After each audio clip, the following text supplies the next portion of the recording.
Hi everyone, I'm Harsh and welcome to another episode of Bedcast. Today we have Cameron with us. Cameron has been working as a cinematographer for a very long time, and uh, I saw specifically his work on Family Man, and I'm really excited to talk to him about his journey so far and how his work has been and how it has shaped over the years and how did he land to India. And I have a lot of questions to talk to him. I work as a DP myself and I direct at the same time. But I'm really excited to chat with Cameron about about his journey. And Cameron, please introduce yourself and talk about how has been your journey so far. Thank you so much for joining. Yeah, thanks for having me. It's nice to talk to you. Yeah. What do you want to know about specifically? I mean, how was your journey so far? Like, how's your journey been so far? It's been good. It's been up and down.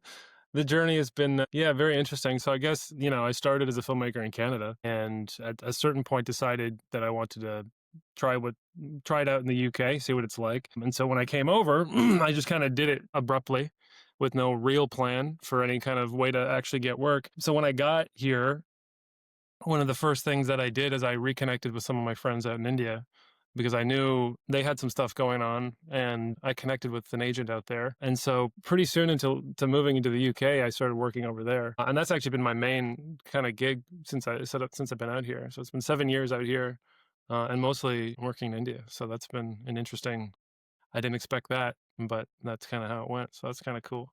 It's kind of fun. Wow. So you spent 7 years in India. 7 years in the UK. Okay. So at first we're not living in London. We lived in a Cambridge for about a year. And, again, no plan to get work. I just went, let's do it. And Mm-hmm. I was like, okay, well, I really got to find something pretty quick. Right. And yeah, so then I followed those leads and really pushed for them and it worked out. So then I spent, I think the first stint was 7 months over there on the Family Man. And then when we came back, we moved to London. And then it was COVID for 2 years. And Hmm. then, yeah, it was a lot of work out there. Right. When you mentioned like you wanted to be you're always a filmmaker, did you always start with cinematography or did you start exploring something else? Pretty much. When I was really young, I was into animation. Always wanted to be an animator when I grew up, but that's like under 10 years old. So as soon as I learned, my dad actually told me, there's a job because I was obsessed with lighting and mood and cinematic places. Like I liked going places that felt cinematic when I was a kid. And my dad eventually told me, like, there's a job where you get to do that. And so that was kind of it. Once I realized there's a job where you get to design lighting, affect the mood and be involved with the camera and decisions. I was kind of like pretty hyper focused on that ever since. That's great to know. And Cam, shall I call you Cam? Yeah, yeah. Your Zoom says Cam, but Cameron, I think when we think about a videographer, cinematographer, and director of photography, can you put some light on what is your point of view on these three roles? I would say a videographer probably just goes back to the days when people who were shooting on film were probably cinematographers or DPs. And people who were shooting on video were likely, a different group of people. So I think early on that meant people shooting on video were likely people shooting corporate videos or maybe weddings or that kind of thing. So I think that just stuck. So I think we culturally have some concept of like, okay, a videographer is someone who is maybe more often like works on their own, like a director shooter kind of thing, or shoots a certain kind of content. And a cinematographer seems to be more reserved for, movies or TV or that kind of thing. I think that's kind of how I would think of it. I've never been able to distinguish between cinematographer and director of photography. To me, those are the same exact same thing. I can't even identify how people would use it differently. It's the Yeah. same. I can't really say anything for that, but yeah, I think there's a distinct difference between a videographer. If someone says they're looking for a videographer and they talk to me, Mm-hmm. I'm often like, I think I know what they're asking for, and I'm not always sure Right. what I'm. When I go to India, they say cameraman. Yeah, cameraman a lot. Yeah, cameraman. That's true. That's an old British thing too. A lot of British people say the cameraman. Cameraman. But yeah, coming up in Canada, no one said that. It was cinematographer or DOP. Yeah. So, Cameron, what was the first? I mean, you have a cam right in your name. What was the first camera you ever used? First camera I ever used.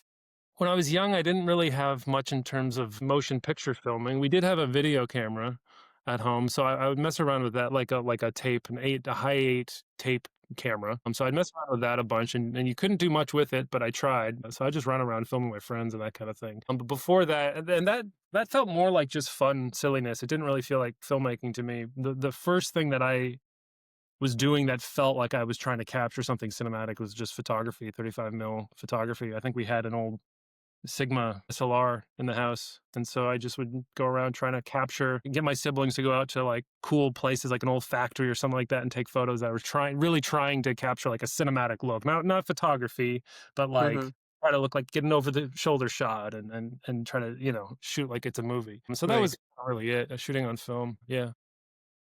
Right. And Later, I was fortunate enough that when I started really trying to get into cinematography, I worked with some people in Toronto who had some of the first red ones in the country. this was back in Oh, 2009 maybe, or 2008, 2009, 8. Okay. that kind of area. They do video assist and data management. And so I was actually starting to work with them. A friend of mine had worked with them for a while. And so that was when I was trying to get into the industry and move to Toronto. I was from a small town, and Mm-hmm. talked to them, and they happen to have some of the early reds in the country. So we were fortunate to get our hands on those early on. Blew my mind. I couldn't believe that you could look at a monitor, and in real time, it looks like a movie. Like it looks like 35 Right. millimeter film, as far as I could understand at that point. Yeah, that blew us away. Yeah, so we were fortunate to get to play around with that pretty early on. That was Red One you mentioned, right? Red one, yeah. Yeah, and it was new. It was very new at the time, right? Well, at that time, it was like there was nothing like that. There was no accessible camera that you could just buy, that Right. people could buy. There Right. were cinema cameras, digital cinema cameras that you could rent from. I think there was Sony and a couple, the Genesis, and those were very limited, and very few people had them. So to have the Red One come out, and it's just all of a sudden you have a camera that you could shoot a movie on, that you Right. could buy. That was crazy. That was crazy, and it was around the same time the 5D came out. So like both were just blowing us away, that you could shoot video that was 24 frames a second, which already that was amazing, and then had a low depth of field, so we didn't have to use one of these optical spinning ground glass things. I don't know if you remember those, but those were kind of Yeah. a total pain in the ass. Yeah, so to be able to just shoot something that looked cinematic was like incredible. It was just amazing. Yeah, the red one, very Yeah. impressive. But Red Change. One, Red One, like back in those days, that was accessible to only few, right? I mean, it was Well, such no, a you could buy them. I mean, like, you if could you buy had them. you could buy them, whereas the other cinema cameras, you couldn't even buy them. Like, you'd have to be Mm-hmm. a house to even, to buy it. Do you know what I Yeah. mean? When the Red One came out, a lot of cinematographers who had enough money bought Mm-hmm. them, and so the Right. first that was like a thing where you could just own one of those and didn't need it, Right. from a rental house or whatever. It's very interesting that the purchase culture exists a lot in the Western country. I mean, in India, like people still go by rentals, right?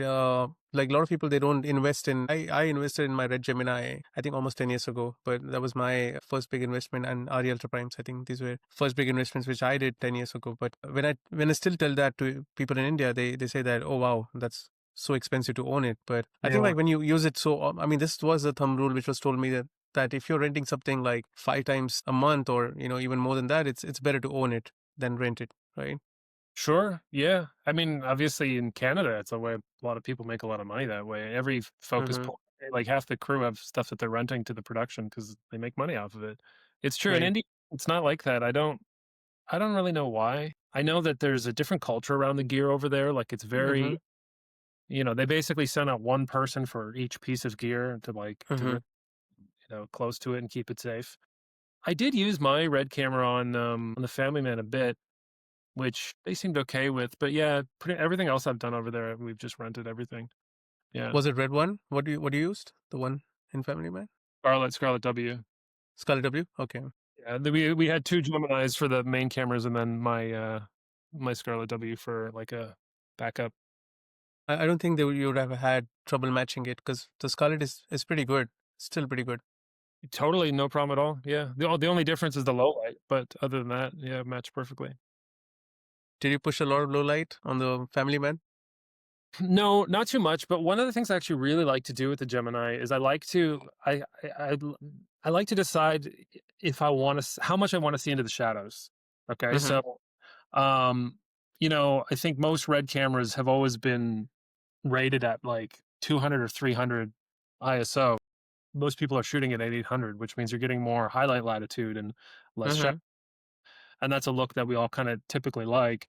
But the thing that I realized with the Gemini is when you go into the low light mode, if you still shoot at 800 ISO, right? If you're shooting most things on 800, let's say, the only thing that changes is the exposure doesn't change, but instead of having highlight detail, you have shadow detail. And I thought that was an interesting tool, and like as a creative choice, like scenes that I want to have be low key, like low light scenes, I want it to feel very dark. I actually found it easier to make it feel dark when you had more shadow detail, because then it Mm-hmm. feels the whole scene is very low and the tone is very low, and you can see everything, so you're not annoyed that you can't see what's going on. You can see into the shadows, but the whole overall luminosity is much lower. Right. And I really liked that. I thought that was interesting for scenes that I wanted it to be low key. And then for high key scenes, and of course anything outside, like during the day, I would shoot in the normal mode and kind of reverse it. So it's kind of my way of looking at it. Where do I want that latitude sort of to be in the top end or the bottom end? I thought that was a really interesting creative opportunity. I didn't actually use it much. What does it shoot? It's like 1600 natively in the low light mode, or is it? 3200. Yeah, it's I think 3200 is considered as a sweet spot, I guess. I mean, I still use my Gemini very often, and sometimes I'm blown away with what I can see, which I'm having a tough time seeing through my naked eyes. But I think like it just brings so much of atmosphere sometimes in the low light mode that it just becomes a good starting point. But it all depends on like what you're trying to achieve, right? End of the day. So I did use that low light mode with that intent for some scenes when we just didn't have, like, we're shooting in a street or something like that at night, we didn't have the control. But I think I used it a lot more, basically overexposing the low light mode to get that low end latitude. I did that a lot. That was and I liked that. I thought that was cool. And Mm-hmm. the thing actually with that is I did that a lot with the red, on that show, and still felt it had like a filmic quality, even when I was getting all that low light latitude, which of course Mm-hmm. film have that, so it's counterintuitive, but it still felt filmic to me. But doing it with the Sonys, because I did it with the Sonys that have the dual, and I found every time I gave too much low light latitude, it would feel super digital. So I didn't do it as much because Right. it kind of, you'd think it'd be the same, but it really immediately, you could just tell it was not. Like, it was very digital looking. Right. Nothing against the Sony cameras, are incredible, but that particular technique, yeah, didn't have the same kind of result. Right. I totally hear you. I mean, do you think over the period of time, like as you spend much time with cinematography, with cameras and understanding lighting, do you think the sense of how you see lighting on a given set evolves over the period of time? Especially because, I mean, I've been seeing a debate these days from some of the veteran cinematographers that you don't really need to have a 3 point lighting. Sometimes you're good with 2 point lighting, and sometimes you're good to not lit much into the shadows, just to get that natural look, get that organic look. What do you feel like? I mean, I've never even, if I'm being honest, I've never even considered it to be like, I didn't learn lighting as like, I'm going to learn lighting. I didn't even like, Mm-hmm. never, it's literally never even crossed my mind to go into a scene and go, I should make sure I have my 3 point lighting. Mm-hmm. I don't know. It's not, I don't make that choice consciously. I've never thought about it that way. For me, lighting has nothing to do with 3 point lighting. It has to, what is it that you're trying to create in that moment? I think I know what you're talking about in the sense where it's like, oh, okay, well, if you don't have separation with the background and maybe the person blends into the background or something like that, maybe that Mm-hmm.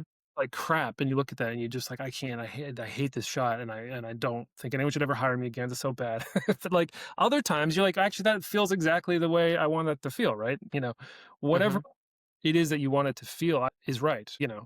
I think it drives me crazy that people think that there's like a right and wrong way to do things. And it's sort of like the more we perpetuate that this is the correct way and this is the incorrect way, the more amateur cinematographers believe it and start pushing that even more and start retraining their mind to think that that's what looks good. But that's ridiculous. I mean, that's just a trend, and in 20 years, we'll look back and be like, oh, well, everything looked the same then. And it looks like Yeah.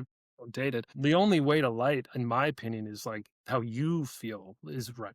Like whatever Mm-hmm. individual cinematographer is beautiful to them or makes them feel like, this way of lighting makes me feel a little uneasy or whatever. If that's the intent, Right. the way you should light it. If you're going, well, this is kind of making me feel tension. Well, maybe if you want it to make you feel tension, then that's good. That's the way the lighting should be. And if you don't want it to feel tension, then you better change something because you're doing the wrong thing. Yeah. So maybe I'm over answering your question, but yeah, no, I'm not a big. I don't care about three No. point.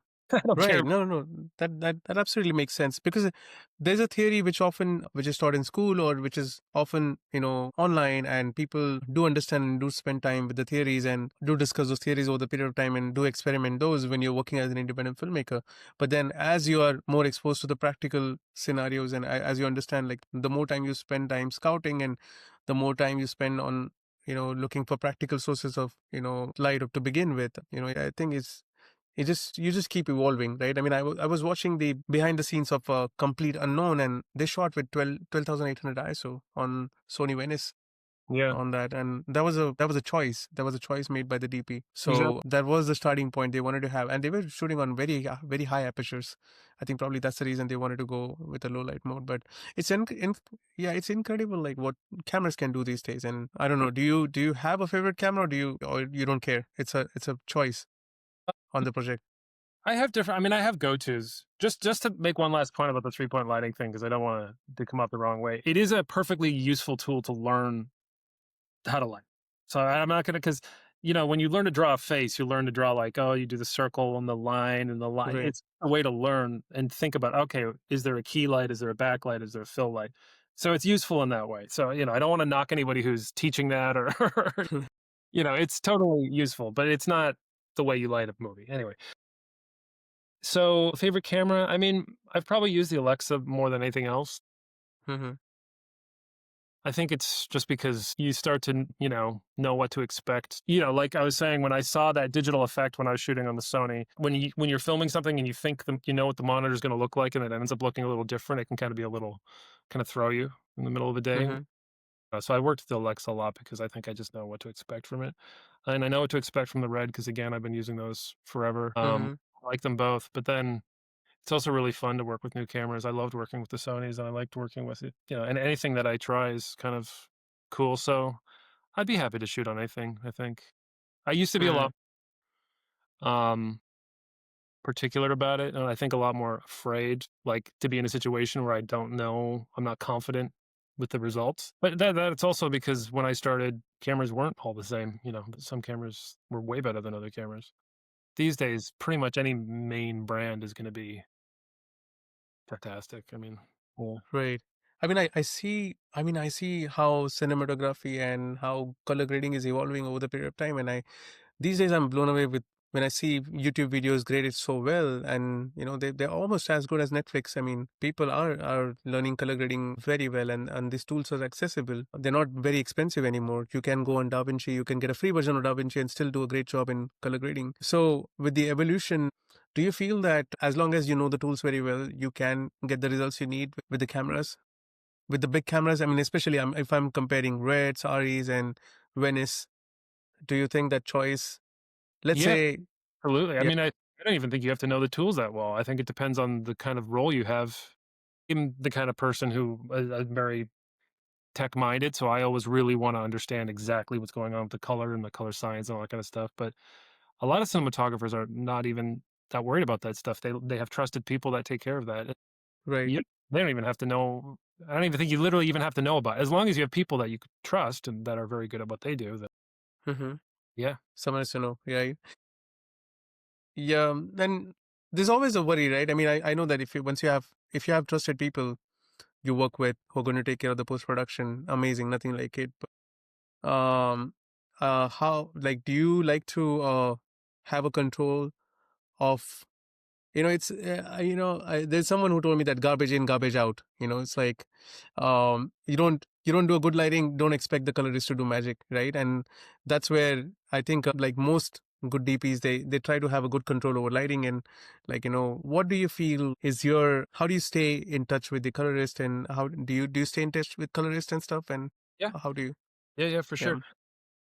I think most of the colorists that worked with me know that I'm like extremely particular about color. and I often will even come in with my own whole node setup, and I have a precise color that I'm going for.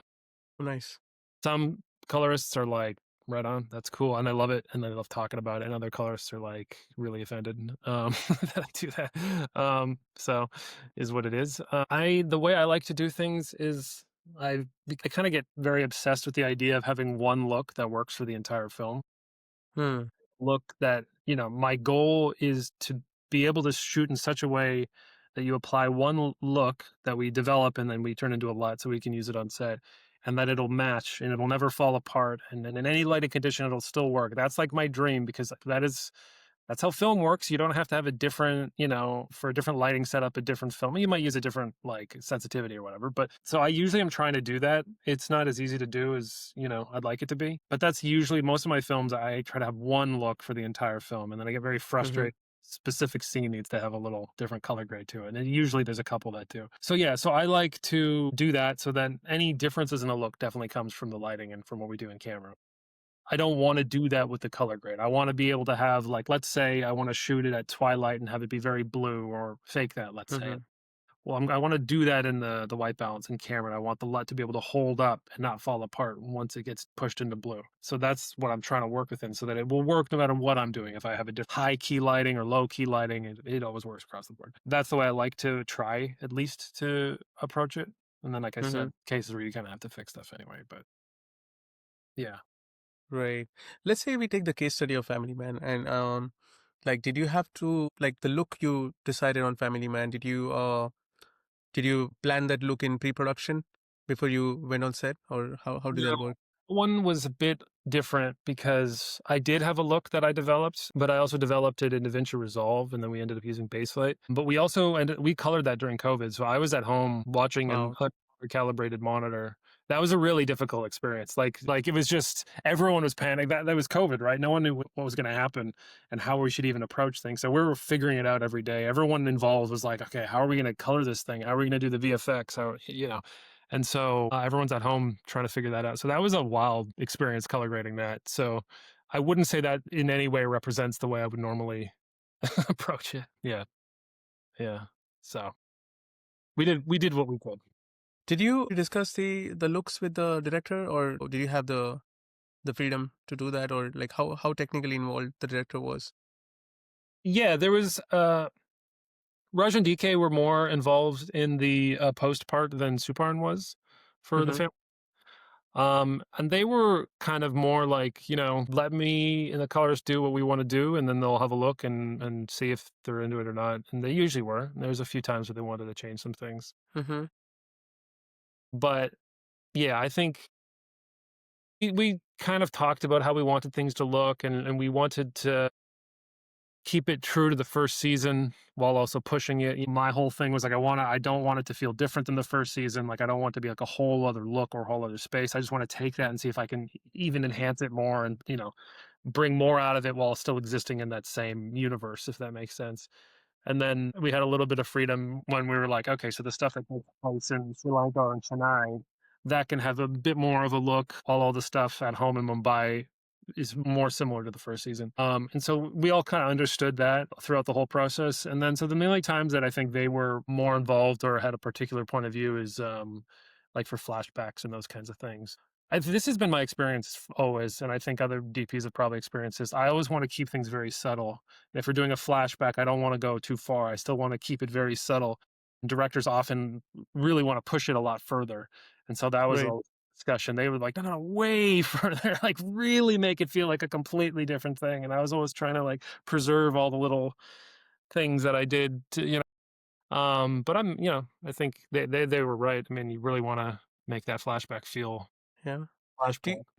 like in like if I go in general, like do you naturally lean towards like natural tones and organic, or do you or like or is stylized is also an option for you, or like do you take the decision based on the project or with the directors? Like what's your It's always based on the project and my conversations with the director and from the screenplay. So there's been a few projects where we try to push it a little further. I don't know if you ended up watching I Love You or the trailer. I think I told you I about saw that. the trailer, yes. Yeah, so that was like we tried something like we really had the purple and pink color space, Mm-hmm. which was something I've never done before, which was cool to try. But I think my lighting is usually yeah, my lighting and my coloring really like to keep things natural. I think anything there's nothing that you can't find in nature that's already extremely powerful. Like, Mm-hmm. there are sunsets where the whole city is completely purple. Mm-hmm. That's real, that's natural, and they were, like, orange or whatever, or harsh light or soft light, so I kind of try my best to keep all of the most impactful things coming organically from the content of the scene, and that goes for Mm-hmm. fiction as well. Like, I think my favorite thing the way that I try to approach every scene is through not trying to force a cool lighting setup on it or a cool color space on it, but try to find the way in which this scene will naturally become like a beautiful or like emotionally powerful scene. Does that make sense? Mm-hmm. Yeah, yeah. Hard to describe and it's hard in the moment, but you're trying to find what is the way that this can really work without me Right, like posing anything onto it. Does that make right. sense? It should not look forced, right? It should not look. Yeah, because beauty naturally you should be able to find it, and that's hard to do a lot of the time. Well, this is, I mean, I think Deakins is the best ever, and we all love his work. And I think if you look at a lot of his work, all these incredible scenes and all these incredible lighting setups are based in some natural occurrence. It's not being Mm-hmm. forced, a fake thing. All the pictures we imagine in our head when we think of his work, it's all coming organically from, like, let's just say the train from the assassination of Jesse James, right? I mean, we've looked at that scene a million times, every cinematographer has, but that's all coming from a natural, logical thing. Like, Mm-hmm. it's foggy out. There's this really strong beam of light coming from the train. So all these crazy silhouettes, and it's all coming from something that is perfectly logical and natural, yet is extremely visually strong. It's not natural in the sense that it doesn't feel like anything interesting is happening. It's Mm-hmm. natural that it's very striking, but from a natural source. Um, Okay. does that make sense? Right. No, absolutely. And that actually leads me to a question. And I'm actually going to put you on a spot. But I often get asked about this, and it's very funny when I hear that. Like, one is which I'm sure like irritates a lot of cinematographers when a director or when a producer comes and tells you that I want this to look cinematic. Yeah. Or these days I get it that I get that I want it to look like an A24. I want the A24 look. And do you get questions like these? Yeah, of And course. what are the funniest questions you get? Questions? Oh God, I don't know. I mean, I get a lot of ideas that are presented to me as though that the first person has ever thought of it. And I'm like, oh, so the gladiator shot? Like, so I get like that a lot. Like, where like the shots were like, oh, the one I've done in every single movie I've ever done. So there's a lot of those. Yeah. Asking for I think the things that maybe make me go crazy the most is when like someone's like, this is what we want it to look like. And they show you these amazing photos from this incredible film, and then they show you where you're going to shoot. And you're like, what? We're shooting in your apartment, but you want it to look like Central Station? Like, what are you talking about? Like, that's not going to happen. So I get that sometimes. Just complete unrealistic expectations out of bad locations. Yeah, I don't know. The cinematic thing, of course, everyone wants everything to look cinematic. I think the trick to that is just like trying to understand who the director is and what they like, because that's whatever they like is what they think cinematic is, you know, Mm-hmm. because Right. could mean anything. That's a good answer. Whatever they like is Right? I mean, that's what cinematic they're to asking. them. Yeah, yeah. The thing that How do you? No, no, what I no. was Go ahead. Go ahead. thing that I always want, and again, is often surprisingly difficult to acquire, is just what are the references the director likes? Often you get stuck in the flow of you get in trying to make things happen and looking at locations and planning and looking at wardrobe and blah, blah, blah. But like to spend the time to actually sit down with the director and see the movies that they like Right. and maybe even watch some of them with them and look at photos that they like. It's amazing to me how often that step is skipped over or like, Yeah. and it's like, that's everything. To me, that's everything because I don't know what I'm aiming for. You want to be able to speak the same language. You want to be so in tune with the director. I'm sure you've had that where the director's like, that's exactly what was in my head. And you're like, cool, that lucky me. Because I Yeah. just Yeah. Yeah. So it's like you want to be able to just be speaking that language. And once that's in your head and you're in the middle of production, you're good. You know what you're doing. Like, it's just Right. that lingering thing. But for me, like, yeah, I want to find out.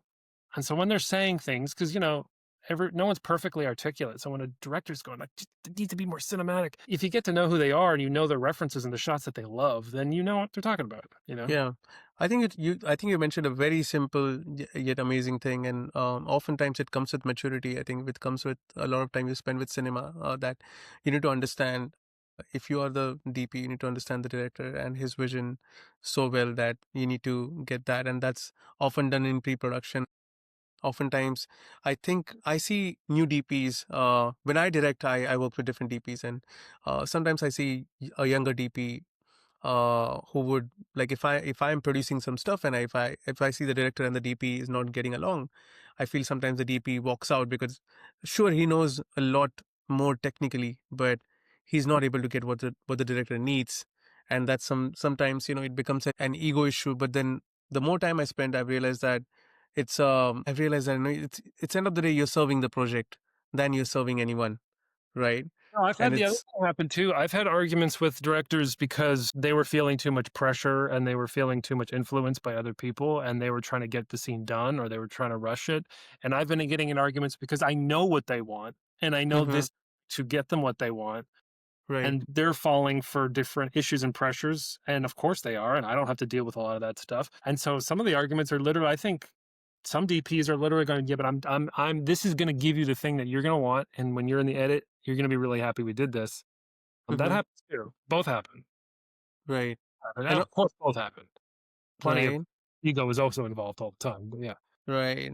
And not all directors are technically sound, right? I mean, sometimes I work with directors who are, 50, 55, 60 year old, but they come with a lot of life experiences and they see films different. They see life different. And sometimes it helps me a lot because when I talk to them, they see life very differently than the way I do, which is also very important for me to understand because I'm, surrounded by a lot of technology and, all the time. So my point of view sometimes is through the technology and through the limitations. And sometimes when Yeah. you overthink, even as a DP, right? And I'm sure like, you might have done it at some point where you're thinking too much technical and you're thinking about like, what is the logistics and what's needed. And sometimes sure you can make some when you know the rules you can break the rules, right? And sometimes some of the most experienced DPs who have everything at their vicinity sometimes end up taking a DIY route because sure you can do that because you know how to do it, right? Yeah. Yeah. So yeah, I think it's very interesting to work with. Like, how do you feel about working with directors who are technically sound and directors who are not technically sound? Like, how do you deal with it? Well, I think, well, like you kind of hit on something that is interesting that it's ways of thinking are have such an influence on the quality of the project and how things are done. And you can't help but get affected by the way of thinking that is currently popular. And we think about cinematography, we can't help but think about certain things. We can't help but think about gimbals and DJI and Alexas. It's just a part of our brain as we're functioning and trying to figure out cinematography. But there was a time, the incredible, beautiful movies that were made when people didn't even have video monitors. Like people was just the DP looking through the eyepiece. No one else on set even was seeing it. And yet this incredible work comes out of it. And you think, well, how the hell did you do that? And so many things throughout history where but the way of thinking I think it's not written in stone, and so I like what you're saying about, like, when you work with older directors or different kinds of directors and you get a sense of, like, that's a whole other way of thinking that seems almost incompatible with how I believe things are meant to be Yeah. done. Yet, look at this incredible work you're doing. So obviously it works. So I think I love that. I love that idea, and I love, like, exploring different ways of thinking and how that can affect the outcome. In terms of working with technical directors or non-technical directors, it all depends on the individual. I find, I just worked, my last or a couple years ago, I worked with a film with Vishnu Vardhan, who's a fantastic director, who directed Shershaw. And we did this movie Nesippaya, and he's an interesting he's so confident in his knowledge and he knows a lot. He's very, very knowledgeable. He's very, very confident and he knows more technically than any director I think I've ever worked with, but he's also the most trusting, and I think Huh, so huh. my experience actually with people who know a lot technically is they actually become more trusting because they're not afraid that I think they're going to get duped. I think there's like this strange arc. It's like if you know nothing, then you're like, well, you take care of it. If you know a Mhm. little, then you start getting a little worried and like less trusting. and you start questioning the choices that the DPs make, perhaps. And then when you know enough, you know, I'm not worried. If I see something that's not working, I'll know. And so I don't have to worry. I'll see it and then I'll Right. fix it. Right. And so, yeah, I find I've never been more trusted by anybody than Vishnu. Whatever we think, but there's also many times where, you know, he went, yeah, that's not working. I don't really like that. And you're like, well, cool. Let's find the right way, you know? And it was never like, offensive. It was never like, you know, like I was like, right on, man. Like, it was better Right. every time it made it better. And you're just like, that's confidence. So I think directors who technically know a lot. I like directors that technically know a lot. I think if they really do, then I think Hmm. it usually makes them more confident, which usually makes someone a better director, in my Right. experience. That's great to know. And talking about your experience in India, right? And oftentimes, I think one thing I like about Family Man is the look of Family Man. I mean, and that's the whole concept of it. Like people look ordinary and people look relatable, right? And that was very important part of the entire look of the series, right? But I have often times seen this, and you don't have to take names, but I think like when you work with named actors, does it is there like a is there an invisible pressure on you that they have to look good? Has that come to you ever? Yeah. Oh, well, yeah. Really, it has. Yeah. It's funny because on The Family Man, it's not like, yeah, everyone was pretty natural and they're pretty open to let people not look like totally dolled up and everything. But I still want the hero to look like the hero. So, like, Hmm. might not be like, oh, let's put more makeup on this person because I don't think that actually necessarily works. But I do think I was always conscious of making sure that the characters were presented cinematically the way that I felt was appropriate, right? Hmm. From my point of view, that isn't necessarily for them to look beautiful or super handsome or whatever, but it's to show them in the way that I think is appropriate for the story. So Hmm. I'm always very conscious of that. And I don't want, you know, the hero can't look like a dork if you don't want the hero to look like a dork. They gotta look cool. I want them to look cool. I want them to have a great close up if there's a dramatic Hmm. moment. And I want it to be Yeah. struck. But again, I'm not going to be as focused on whether they look attractive. Like, Hmm. I do want them to look appropriate for whatever they're going through. Um, so then, but yeah, no, there are other movies where it's just like they gotta look gorgeous. They just every shot, even the shots they're not in, they gotta make a gorgeous appearance. Right. Because I mean, yeah, because I mean, again, I think in India, branding is so important, right? And I've seen this ever like since last 3 years. I've been pitching my film, and it's in pre-production right now. But every time I've spoken to an actor, they're very conscious about the brand they're presenting and how they're going to look in the film. Their makeup artists are involved, and so there is a process which happens a lot, and oftentimes they see the DP as a magician, right? Yeah. So how do you like, do you have conversations on sets with the actors, or like do you try to keep distance, or like like more be more focused with the technical crew, and or how does it work? Yeah, I talk to the actors a bit. I've usually been lucky. I think actors usually end up I don't know. It's hard to say exactly, but I think it's not even just whether or not you're gonna make them look really good or whatever, but if they just kind of trust your motivations. And I Mm-hmm. think in my experiences, when actors sort of trust you and in your intent pretty early on, I've always managed to get along pretty well with actors, I find. I think they can see that I'm certainly not, I'm not trying to make them look bad. I'm not going to try to catch them in a moment where they look, I'm always there to try to make them look good. But I haven't talked about it much with them. I've never really gone into great depth about like, with the actors about, whether this is their good side or, that kind of thing. I think they're gonna talk to the director more than me, and then the director might convey that to me. I've had moments on set where there have been like, "Ooh, that's not gonna really be great if we shoot it from this angle or have a light from this angle," and so we adapt. Yeah, yeah. So that's been Yeah, mine. I think the communication matters also, like, when you have one takes, or when you have some complex shots where you have to have a sync between the DP director and the actor. And I've seen a lot of one takes, I think, in Family Man. How did that go? How was the communication? Yeah, I mean, certainly you have to. There's a lot of you're rehearsing it a lot and you're going over it a lot, and that is a great example of when you have to work with an actor because you have to be very distinct about where exactly they have to be, and they're going to have to hit their marks because it's very precious how this is all going to unfold. But yeah, so I mean, those things again. for the ones that we did on the Family Man, the action director is also heavily involved in that. So he's going to be communicating, or she's going to be communicating with the actors and going through that. And we rehearse it over and over and over again, and rehearse it with a camera. We rehearse it with just the actors. I'll do a thing where I just go around with my iPhone and kind of rehearse it and rehearse it. Actually, first we do it with the stunt doubles. They show it over and over and over again.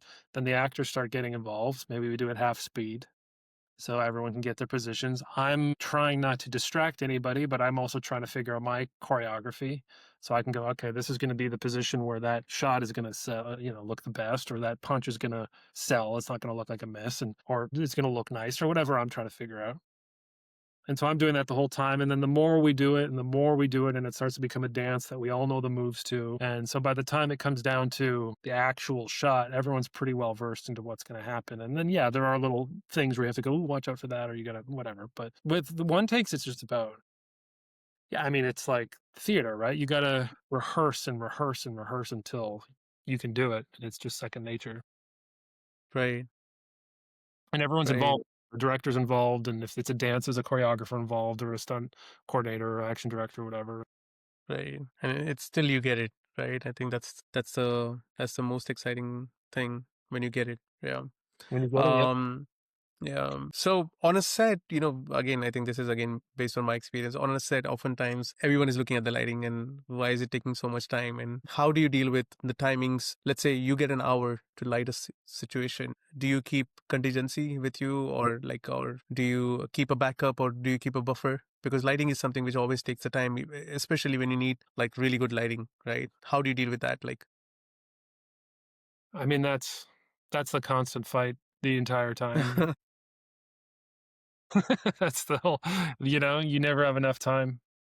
yeah. I don't know. I mean, lighting it's one of those things where I'm just like it feels like every scene you light, it looks like absolute garbage until like you move that last little thing and then all of a sudden it's Mm-hmm.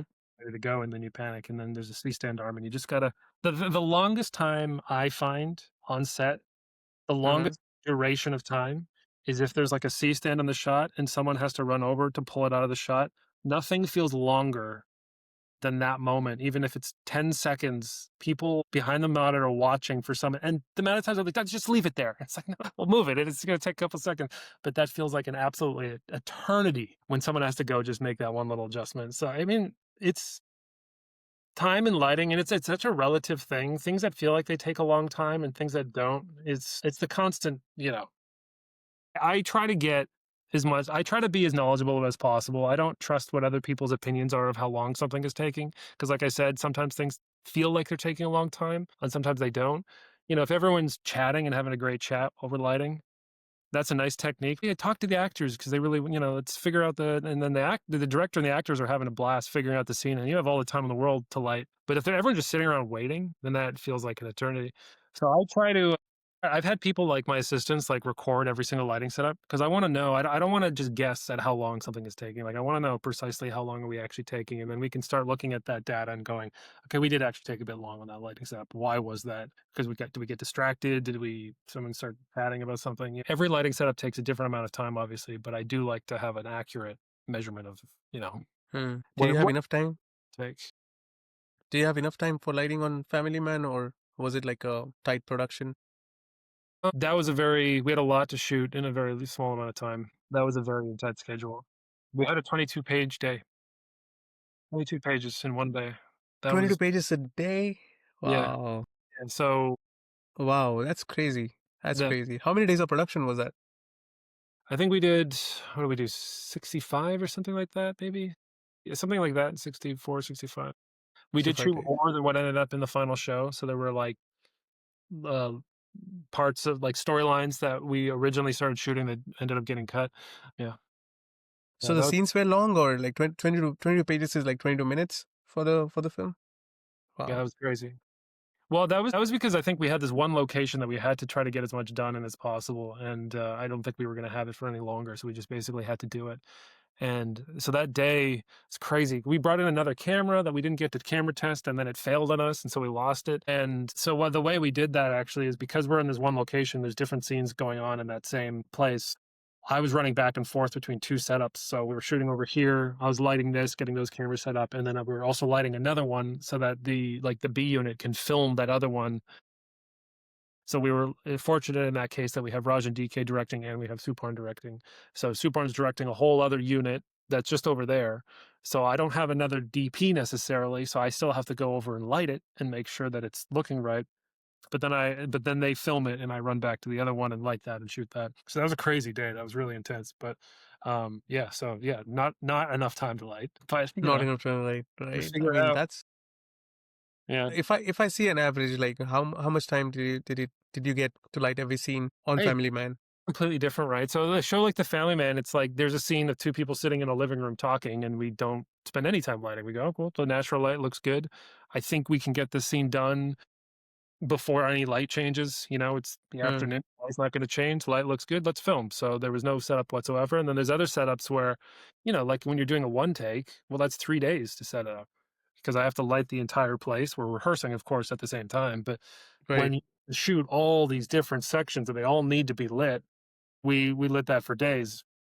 So every setup, right. I can tell you the average because it's an action scene is just completely different than a dramatic scene. So every scene was completely different. Congrats for achieving 22 days, 22 pages a day. I mean, Thank you. that's a lot. Was that the most you've done in a day? Yeah, for sure. I Yeah. mean, like for like drama, yeah, maybe for like doc or what. Yeah, that was. I did one corporate video years and years ago. This is not interesting, but I'm gonna tell you anyway. Where we were doing interviews, and I didn't know how many we were gonna do. Each interview was just people talking about banking. It's banking, and a lot of it was also in French. So I didn't even know what they were saying. And each interview was 40 minutes, and we did 12 of them. And when you're Hmm. sitting Wow. behind the camera, like watching someone talk about finance for 40 minutes, one interview feels like your whole life. And you're like, I got to do 11 more. That Right. felt longest, most I ever had to shoot in a day, but it probably wasn't. Yeah. And I mean, I often feel for, I mean, of course, every single person is working really hard, but I often feel for the focus pullers who are working on, longer hours, especially for longer hours, like trying to full focus on some incredible lenses, which are like 1.2, 1.6, Yeah. 1.8, it's like, You gotta yeah. help focus pullers out sometimes though. Like you gotta give them a break. Like if it's like a really long shot and there's like it's really complicated, don't shoot at like 1.3 on like an LF. Just don't do it. That's mean. I try to be empathetic to the focus pullers. Focus pullers in India are incredible though. I just think they have to deal with so many difficult scenarios that they're Hmm. I've never had a focus puller out there that wasn't really good. I've worked with a lot of focus they're all I've heard great things about, especially when they do action and stuff. Like there's some like really great focus pullers out there, like who are really experienced on what they do. Talking about the crew, I think, what do you feel? I mean, there's definitely a lot of difference between the crew culture in America, in Canada, in UK versus in India. When I was trying to put up my crew in India, the crew size went to 100 people and plus. And my producer started panicking, and he's like, this is not going to happen. Like, I don't need like 100 people crew on set, but we're used to working with the lean crew in states, right? So and I know that a lot has been evolving over the period of time.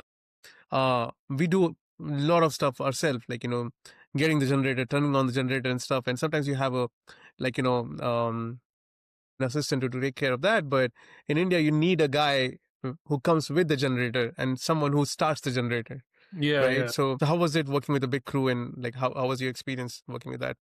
It's really hard at first. It's always hard, but it was especially hard at first.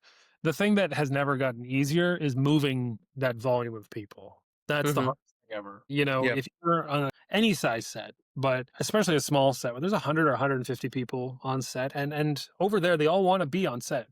I'm from Canada, where as soon as everyone can leave the set, they're out of there. They're like, I don't need to be. I don't have to work. I'm going back to the truck and drinking my coffee and having a nap. Right. Where everyone wants to be on set all the time, and which is nice. Everyone loves movies over there. But then it's like if you're trying to just do something simple and just turn the camera around, even if the lighting setup's simple, you just turn the camera around. We can shoot the other side.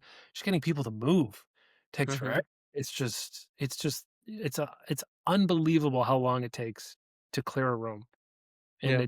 That I've never learned the trick to. I'm always trying all day. Okay, try to keep as limited people on set as possible. Just keep it as limited as possible. But as a cinematographer, I think the thing that was hard for me at first, but then kind of was great actually, was you just kind of have to reframe what you expect technically from a crew. Hmm. And coming from North America and there being a certain type of discipline on how things are done on set and like a structure on how things are done. There's a technical way of doing things that you can expect. Uh, you can't expect that same kind of thing in India, um, because that's just not how they do things. And there's a different discipline and there's a different structure. But then, for me, what I did learn is, well, there might be things that you can't do with 150 people in the room, but there are things that you can do with 150 people that you definitely can't do with a 10-person crew, you know what I mean? Like, Hmm. there are times where I had to start rethinking like, "Oh, if I want them to build a whole crazy lighting setup and put silks over the whole set and all that kind of thing, they can do it. They have so many guys, they can do Yeah. it. I never even dream of asking for something like that on the films I've done in the West because there's just not enough guys. It would take forever. It would take a full day to Right. set. But over there, when you got my crew has 50 guys in it. Well, cool. Build a whole thing. We'll do it. And they'll do it. And they're Hmm. so that kind of thing to adjust kind of what you can and can't do. Hmm. Interesting, actually. It's kind of, Yeah. you know, Yeah, no, absolutely. And I think like it's also union rules which come in play in India. A light stand comes with four people, a camera comes with four assistants, and not all of them are your technicians. And some of them just come with the camera and just set it up. But there are other people who are actually hired as first ACs and second ACs who will do your real job on set. So it's a lot. I mean, I was on my sister's set. It was a dance show, and we had 200 people sitting on set, and some of them were just sitting on the sides. I was watching entire day, and I was watching how everyone has to eat, and everyone, it kind of slows you down, like, so you can achieve only limited sometimes, and especially when you're working in tight locations. And I think you did a lot out of that in Family Man, working in tight spaces, houses all very the much. time, staircases. So I'm sure, like, and 26 Oh, pages a day. practical locations too. So when we're shooting an apartment, it's probably on the fourth floor and you have to take a stairs up. You know what I mean? When we're shooting in studios, very, but Crazy. really. Yeah. So So yeah, what was the crew size approximately on Family Man? I don't know exactly, but yeah, probably 100, 120, which is 100, like 120. most of the stuff I've done over Yeah. there. Maybe a few it Right. depends on the day as well, like, if there's a stunt team in, whatever, but yeah. It usually is Yeah. around or maybe a little less, a little more, but yeah. And something I love about Rajan DK is, I think, the journey. I mean, I've whatever read about it, and I'm sure you know about it. But the journey started from America. They were engineers, I guess, and I think coming out as an outsider, taking over the entire industry, like, on Amazon in India, they've done Yeah. an incredible. They started as independent filmmakers, and even to reach at a point where they can afford some really big productions. I mean, it's incredible. The journey has been incredible and inspiring. Yeah, and it's like what Yeah. we were talking about earlier about just, like, fundamental different ways of thinking. They have their way, I wouldn't know how to describe it, but they have their way that they look at storytelling, the 2 of them together, Hmm. and they're Yeah. consistent in that, and it's a very particular point of view, and it seems to work very well, for them. Right. Yeah. Like, their Yeah. And I think it's interesting 'cause it all comes down to what's your priority. Even as a cinematographer, is my priority to have a great key light and then I worry about this? Or is my priority to make sure that the framing is such a way and then I'll figure out the lighting? Like we all have our priorities of what's more and less important to us. And mhm. everyone's priorities are different. And one thing that I can say about those two, it's like they have such great priorities. They know what to pay attention to. Yeah. And like saying like, yeah, okay, the actors aren't necessarily always like super glamorous because that's not a priority for them. The priority have emotional stories or whatever it is, and another priority they like shooting with multiple cameras to have Right. lots of coverage, and they even, like, do a thing where even if we're doing another take I remember Raj was always pushed me on this, it's like, even if it's the same setup, but we're doing another take, move the camera just a little bit, because they wanna Right. have a lot of different camera angles to make it feel like we filmed this from a million different angles. So, again, like, their priorities obviously are good. They know who to hire, what not to worry so much about. Do you know what I mean? Which is Yeah. No. Absolutely. unique in their priorities, I would say. Right. No, that's fantastic. And you're talking about the lenses, and I think I'm just going to ask you about your take on spherical versus anamorphic. Like, What's your choice? I mean, I know that it's depending on the genre, but do you love shooting with anamorphic? I love lenses. Like I love every kind of lens. There's never been a lens that I didn't want to try. Like I definitely can't pick a favorite in terms of preferences. Yeah. Any That for new lenses you're digging into right now? To Not so I mean, the brand new stuff, like, I don't know, there's nothing specific that stands out, but yeah, I love especially something that is a little older. I think that has a bit of a character or a different look. Yeah, I don't know, I love trying different lenses.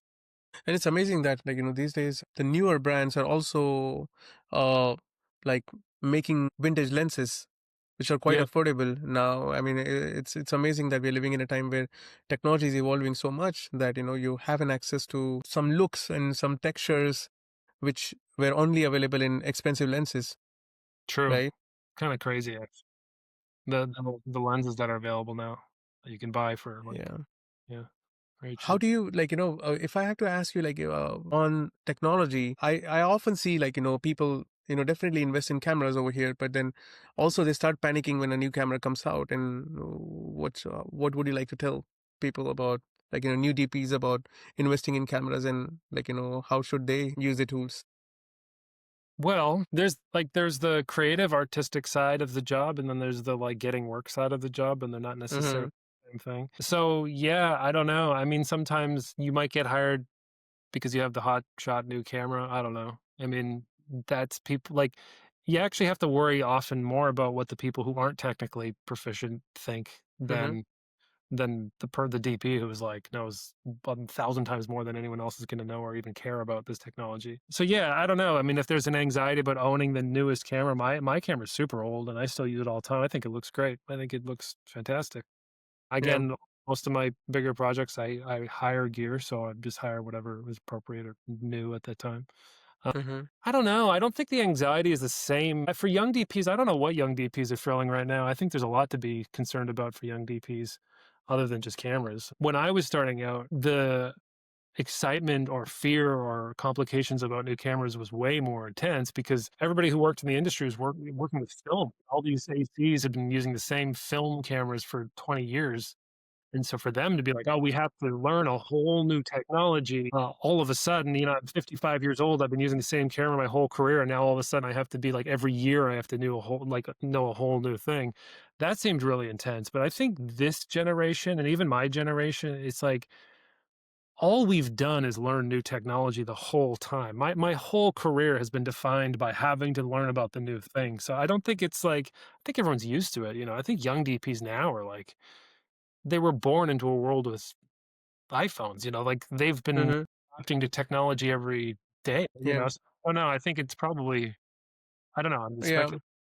No, but I also feel that, I think, at least I feel that I'm privileged to be born in a time where I had to learn everything from scratch. And even doing even spending like hours and hours on Photoshop to get something correct, but versus relying on AI, I mean, which is amazing, which is incredible how things are evolving. But I'm sure, like when you mentioned about grading the nodes of grading one step at a time, having that knowledge will definitely stay with you forever, no matter how AI is advancing, right?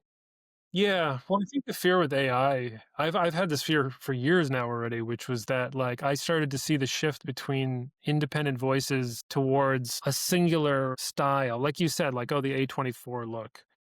Which to me is just like an extension of like the Instagram look. There started to develop like a collective idea of not as what's great cinematography, but what is the most clickable or likable image that would exist on a little screen. So Mm-hmm. that starts aiming for like, okay, well, my really subtle look didn't really get a lot of likes on the iPhone, which is this big, this little image. Well, yeah, because it's not meant for that. If you just Mm-hmm. lit and shot this thing in such a way that you want people to be immersed in it or whatever. But then as you started to see people like, well, I want to get likes on my Instagram. And so how do you do that? You need really striking colors and really bold compositions and things that are going to jump out even on a tiny little screen. And so that starts influencing people into a direction that everybody starts to think is what good cinematography is because it's rewarded. And I think my concern with any young people or anybody at all relying on AI to do work is just going to make that even more. It's going to start going, well, this is what good cinematography looks like. And then everybody's work is going to look like that because they're all using Mm-hmm. Yeah. AI to do it. And so that's the thing I don't like. It's like, yeah, AI is cool, and like AI color grading is probably pretty convenient, but then everything's gonna end up looking exactly the same. That's my Yeah. fear. That's what my Yeah.